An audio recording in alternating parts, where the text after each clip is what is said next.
Lo vi todo arder esa noche en Sevilla. Las llamas devorando la finca familiar como si el mismísimo diablo hubiera venido a cobrar su deuda. No grité, no lloré, solo observé desde la colina, con el corazón latiendo como un tambor de Semana Santa, sabiendo que cada centímetro de ese fuego era justicia poética. Mi familia había jugado con mi vida como si fuera un naipe en su partida de póker sucio. Y yo, el tonto de la baraja, acababa de voltear la mesa entera. Pero vayamos al principio, porque el infierno no se enciende de la nada. Todo empezó con un secreto que mi madre guardaba como un rosario bajo la almohada. Mi padre no era el hombre recto que todos creíamos. En las afueras de Sevilla, donde el Guadalquivir serpentea como una víbora traicionera, nuestra familia poseía una herencia que valía más que oro, viñedos centenarios que producían el mejor vino de Jerez. Mi abuelo los había plantado con sus propias manos, sudando bajo el sol andaluz. Y en su testamento, todo era para mí, su único nieto varón, el guardián de la sangre, como él lo llamaba. Yo era el que había estudiado enológico en Madrid, el que había rechazado ofertas millonarias para volver y salvar la finca de la ruina.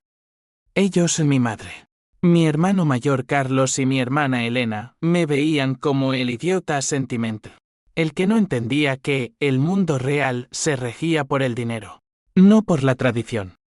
El hook de mi ruina fue una cena familiar en la casa Solarllega. Esa mole de piedra blanca con azulejos que crujían como huesos viejos. Mamá sirvió el vino con una sonrisa que no llegaba a sus ojos, y mientras brindábamos por los viejos tiempos, Carlos deslizó el sobre la mesa. «Firma esto, hermanito», dijo, con esa voz melosa que usaba para cerrar tratos turbios en su agencia inmobiliaria. Era un poder notarial, decía, para proteger la finca de los impuestos. Yo, exhausto de la vendimia, lo firmé sin leerlo a fondo. Error de novato. Al día siguiente, desperté con la policía en la puerta. Mi firma había transferido todo a una sociedad anónima controlada por Carlos y Elena. Mamá, la viuda devota, había testificado que yo estaba incapacitado emocionalmente por la muerte de mi esposa en un accidente de coche, un accidente que, ahora lo sé, no fue tan accidente. El dolor me golpeó como un mazazo en la nuca. Ana, mi Ana, con su risa que llenaba los viñedos como el aroma de las uvas maduras, había muerto 2 años antes. Un conductor ebrio la embistió en la carretera de Córdoba, y yo me hundí en un pozo de culpa y whisky barato. Ellos usaron eso en mi contra, está loco de dolor, decían en el pueblo, donde las lenguas afiladas cortaban más que las hoces. Pero el verdadero veneno era que Carlos había pagado al conductor para que borrara pruebas. Todo para que yo no pudiera demandar y reclamar el seguro de vida de Ana, que valía una fortuna. Lo descubrí semanas después, cuando un viejo jornalero, fiel a mi abuelo, me pasó una nota arrugada: tu hermano no es sangre, es lobo. La traición me consumía por las noches, tumbado en el catre de mi choza en los viñedos ahora ajenos. El odio crecía como maleza en tierra seca, enredándose en mis venas hasta que no podía respirar sin planear. No era solo el dinero, era la humillación. En Sevilla, donde el honor es más sagrado que la Virgen de la Macarena, me habían convertido en el hazmerreír, el hijo pródigo que lo perdió todo por un trago de más.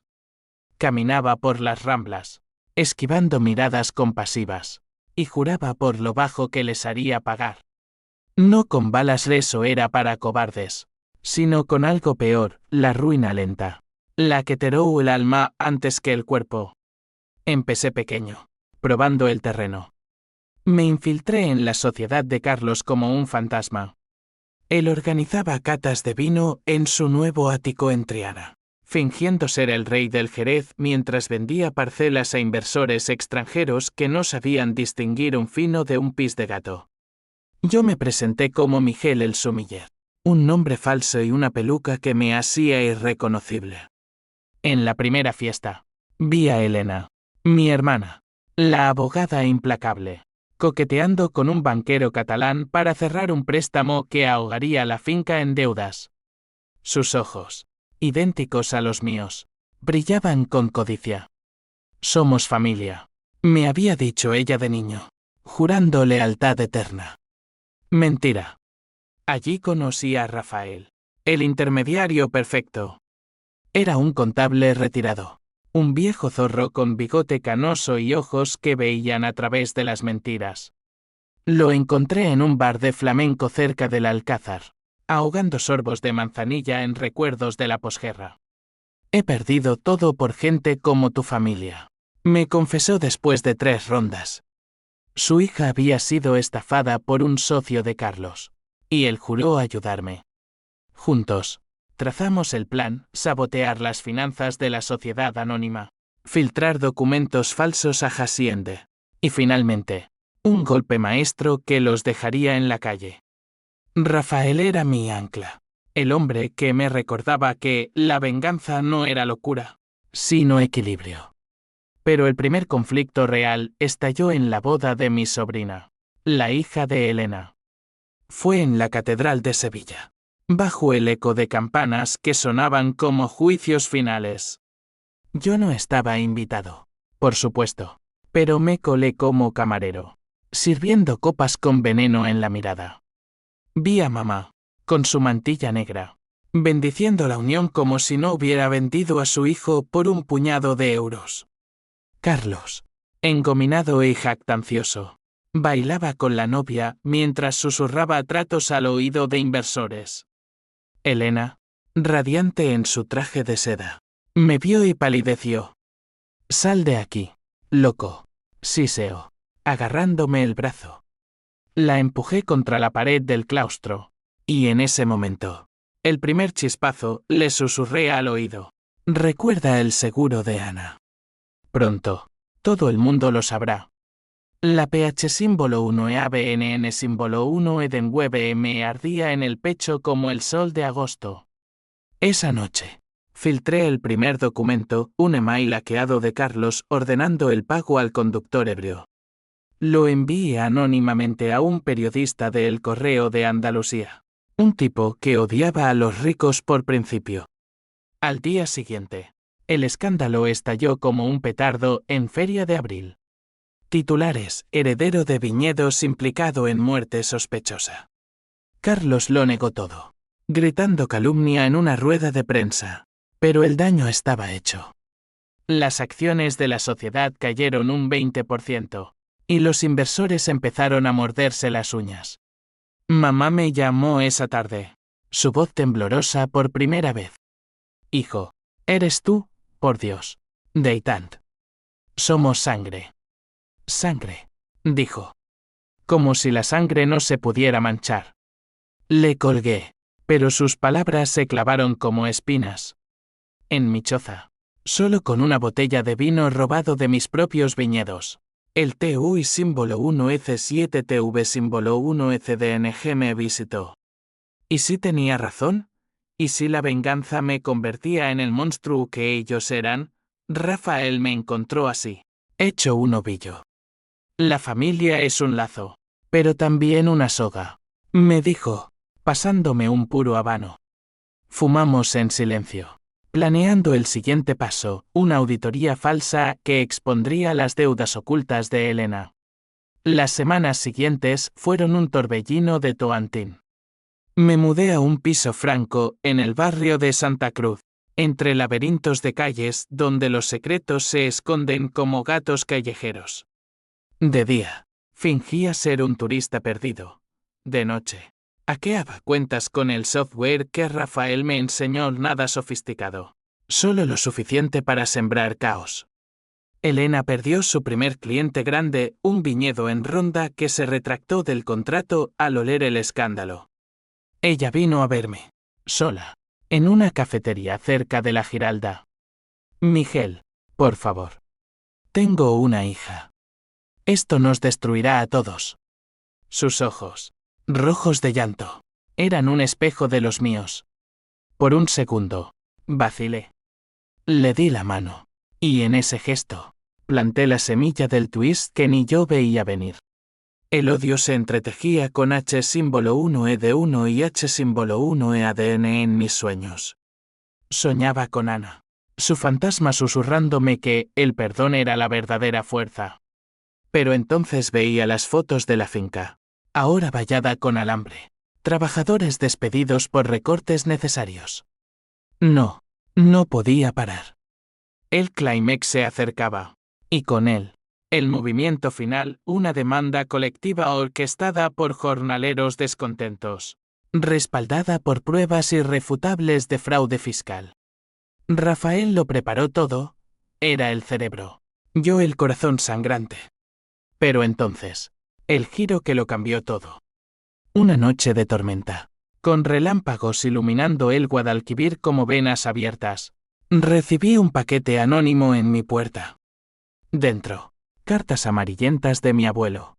Y una nota: Rafael no es quien crees. Lee y corre. Mi mundo se derrumbó. Rafael era el amante secreto de mi madre desde hace décadas. Él había falsificado el testamento original, asegurando que la finca fuera para Carlos, su hijo bastardo, no mío. Todo el plan de venganza había sido una trampa. Cada paso que di, cada filtración, era alimentada de vuelta a ellos. Elena no había llorado por remordimiento, era parte del juego, para hacerme bajar la guardia. La furia me cegó. Corrí bajo la lluvia a la casa de Rafael, en las afueras de Triana. Lo encontré fumando en su porche, con una sonrisa paternal. Hijo, siéntate. Es hora de la verdad.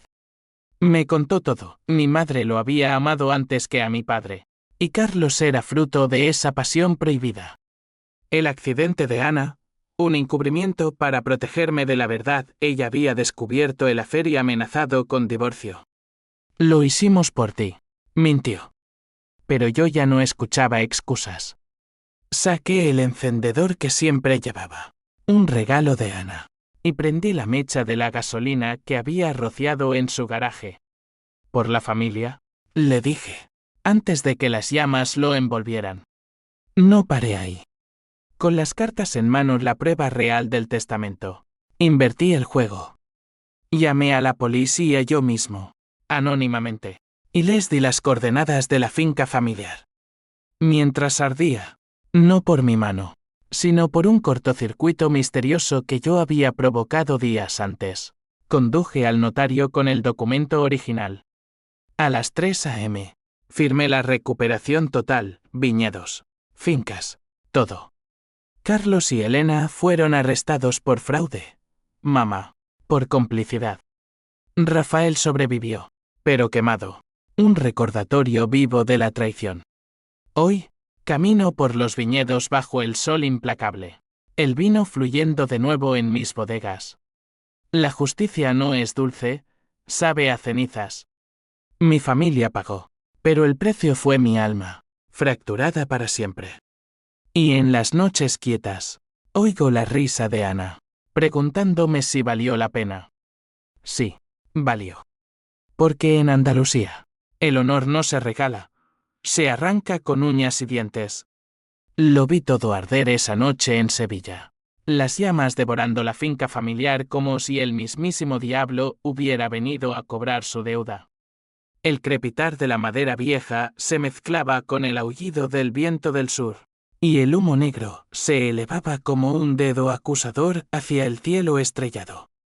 No grité, no lloré, solo observé desde la colina, con el corazón latiendo como un tambor de Semana Santa en procesión, sabiendo que cada centímetro de ese fuego era justicia poética, un eco del infierno que ellos habían encendido en mi vida.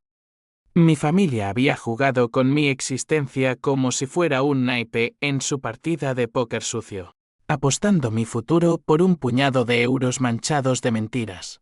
Y yo, el tonto de la baraja, acababa de voltear la mesa entera, dejando que las cartas cayeran en el abismo. Pero vayamos al principio, porque el infierno no se enciende de la nada, se cuece a fuego lento en las grietas de la confianza familiar. Nací en las afueras de Sevilla, donde el Guadalquivir serpentea perezoso entre bancos de arena y olivos centenarios. Un río que lleva secretos como el vino lleva resaca. Nuestra casa era una hacienda blanca, con paredes encaladas que brillaban bajo el sol andaluz y patios interiores donde las bugambillas trepaban como enredaderas de pasión prohibida. Mi abuelo, don Francisco, era el patriarca indiscutible, un hombre de manos callosas y ojos que habían visto la guerra civil, que plantó los viñedos con la terquedad de quien sabe que la tierra no perdona debilidades. Esta finca es sangre, Miguel, me decía mientras me enseñaba a podar las vides, sus dedos ásperos guiando los míos sobre las ramas nudosas. No euros, no nombres, sangre. Y tú la guardarás cuando yo me vaya. Yo creí cada palabra. Dejé la universidad en Madrid, donde estudiaba enología con sueños de exportar nuestro Jerez a los paladares del mundo, para volver y salvar la herencia de la plaga y las deudas que mi padre había acumulado en sus últimos años. Él murió de un infarto durante una corrida en la maestranza, gritando olé, por última vez, dejando a mi madre, doña Carmen, viuda y reina autoproclamada de la casa. Ella, con su rosario siempre entre los dedos y su mirada que podía congelar el vino en la botella, gobernaba con mano de hierro envuelta en terciopelo. Carlos, mi hermano mayor, era su favorito, el hijo ambicioso que se mudó a la ciudad para montar una agencia inmobiliaria, vendiendo sueños de lujo a extranjeros que no entendían el peso de la historia andaluza. Elena, la mediana, era la abogada, afilada como una navaja de Triana, defendiendo a los ricos de las leyes que ellos mismos torcían. El equilibrio se rompió con la muerte de Ana. La conocí en una fiesta de vendimia. Ella con su vestido floreado y su risa que cortaba el aire caliente como una brisa del Atlántico. Era maestra en una escuela de barrio, con ojos verdes que prometían refugio en tormentas. Nos casamos en la parroquia de San Isidoro, bajo un arco de jazmines que perfumaron el aire como una bendición. Pero 2 años después, en una carretera secundaria hacia Córdoba, un conductor ebrio la embistió. La encontré al lado del coche volcado, su mano aún aferrada al volante, sangre en los labios y una expresión de sorpresa eterna. Era por mí. Sollocé en el funeral, mientras el sacerdote murmuraba plegarias vacías. El mundo se volvió gris, los viñedos, que antes cantaban con el zumbido de las abejas, ahora me miraban con acusación. Bebía para olvidar. Y ellos, mi familia, esperaron en las sombras, como buitres sobre un cadáver. La cena aquella fue el detonante. Era un viernes de otoño. El aire cargado del aroma de las hojas caídas y el humo de las chimeneas. Mamá había preparado gazpacho frío y cordero asado, platos que evocaban domingos lejanos. Brindamos con el vino de la reserva. Ese Jerez que mi abuelo guardaba para ocasiones especiales.